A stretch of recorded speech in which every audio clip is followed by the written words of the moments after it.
Welcome to this explainer. Today, we're diving straight into a profoundly important and honestly highly controversial piece of history.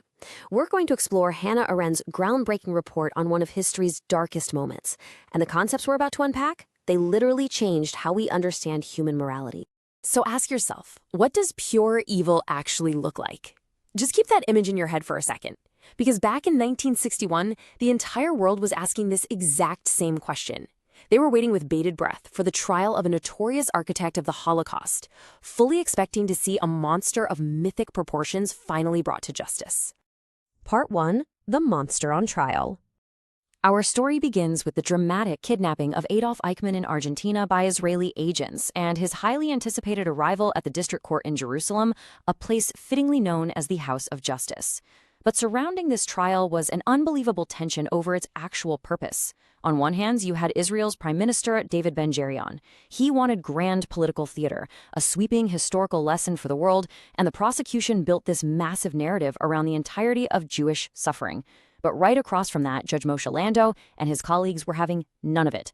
They insisted on a strict, narrow focus on legal justice. They demanded the court look only at Eichmann's actual deeds, rather than putting the entire history of anti-Semitism on trial. And then, amidst all this enormous historical weight, you have the reality of the defendant himself. The man sitting inside that bulletproof glass booth was medium-sized, slender, middle-aged. He had a scraggy neck, ill-fitting teeth, and a nervous tic. This physical reality was a far cry from the terrifying, demonic mastermind the world was bracing for. Part 2. The Shocking Reality. Covering this trial was political theorist Hannah Arendt, and she made an observation that would absolutely shock the world. She realized the man managing the logistics of mass murder wasn't a demonic villain at all. To her, he was an ordinary nobody. And the dissonance here was terrifying. Half a dozen psychiatrists examined Eichmann and certified him as perfectly normal. One even found that his attitude toward his family was not only normal but most desirable. Another minister declared him to be a man with very positive ideas. So the horrifying reality we're dealing with, this wasn't a case of legal or moral insanity at all. But juxtapose that psychiatric assessment with Arendt's biting observation. She didn't see a criminal genius. She saw a man who spoke almost entirely in stock phrases and cliches. She noted that his inability to speak was closely connected with an inability to think, specifically an inability to step back and think from the standpoint of somebody else. To Arendt, it was hard not to suspect that this seemingly normal man was, well, a bit of a clown, whose defining trait was a total lack of critical thought. I mean, the world expected a sadistic mastermind driven by fanatical hatred. What they actually got was a failed engineering student and a former traveling salesman for the vacuum oil company. He joined the SS essentially by chance because he was bored, out of a job, and a friend suggested it. His motivations were shockingly mundane. He just wanted to advance his career, get some status, and wear a uniform. Part 3. Radical versus banal evil.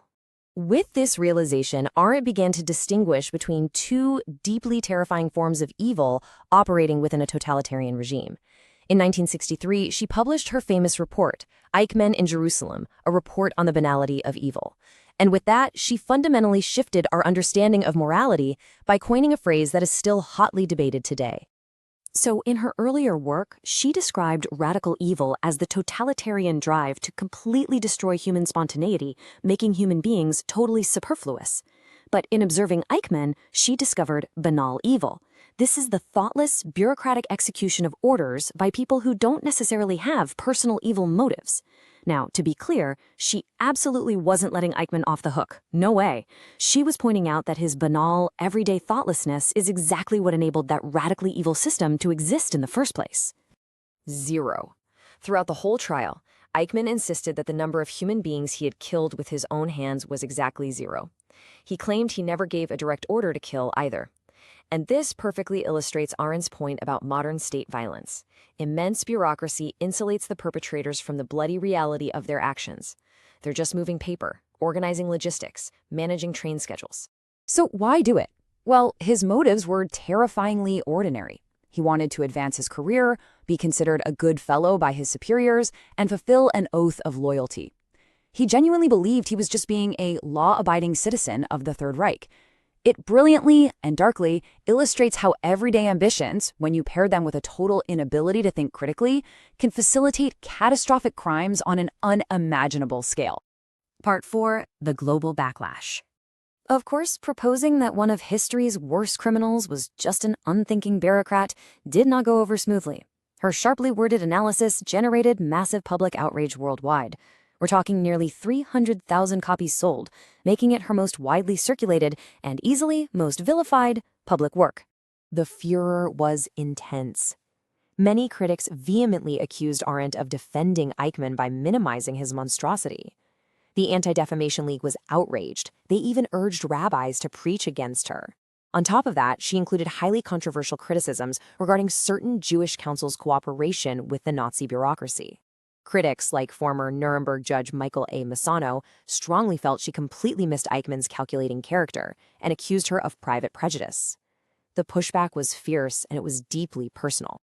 But despite this massive storm of public opinion, Arendt held her ground.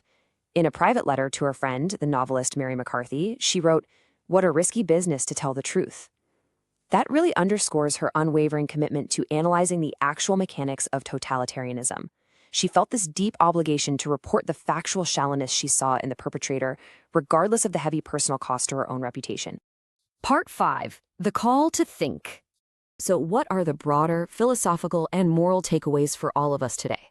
What's fascinating is how Arendt's modern political theory connects with some very old ideas. She located the root of Eichmann's horrific crimes squarely in everyday habit, specifically the habit of thoughtlessness.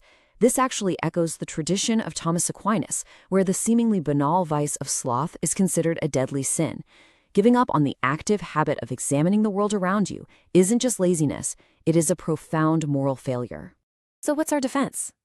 Arendt concluded that the only true bulwark against participating in systemic evildoing is the active habit of thinking.